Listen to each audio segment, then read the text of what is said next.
ইন্ডিয়ার কতটুকু পড়ছে কিনা পশ্চিমবাংলা মানুষের অনেকটাই পড়ছে। কলকাতা, আমাদের এই বনগাঁ, আমাদের এই টোটাল পেট্রাপোল বর্ডারে যত মানুষ আছে, এই যে যত দেখছেন সবাই কিন্তু আমরা এখানে বাংলাদেশের উপরেই নির্ভরশীল। তারা না আসলে দুটো পয়সা তো ঘরে তো নেওয়া যায় না, বউ বাচ্চাগুলো সবাই আছে। তো সেই হিসাব করে দেখতে গেলে সত্যি কথা বলতে অর্থনৈতিক অবস্থা খুবই খারাপ। আমরা অনেক সময় ধরে এখানে বসে আছি, একটা প্যাসেঞ্জার নেই, ইনকাম পত্র খুব খারাপ। এভাবে চললে কিভাবে চলবে? আমাদের তো খুবই অবস্থা খারাপ। বাড়ি বউ বাচ্চা আছে, তাদের নিয়ে সংসার চালানো, পড়াশোনা, বাচ্চাদের খুবই অবস্থা খারাপ।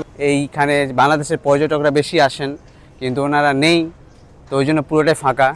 বাংলাদেশিদের ছাড়া ধ্বংসের পথে কলকাতার ব্যবসা। এখন পর্যটকদের হাত জোড় করছে ভারত।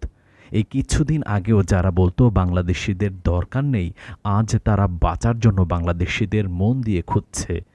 কলকাতা নিউ মার্কেট, গড়িয়ার হাট, পেট্রোপোল, বড়বাজার সব জায়গায় নিস্তব্ধ নীরবতা। দোকানদার বসে আছে, কিন্তু ক্রেতাদের অনেক অভাব। ওই রকম বেচা বিক্রি নেই, ব্যবসা নেই, সবকিছু শেষ হয়ে যাচ্ছে।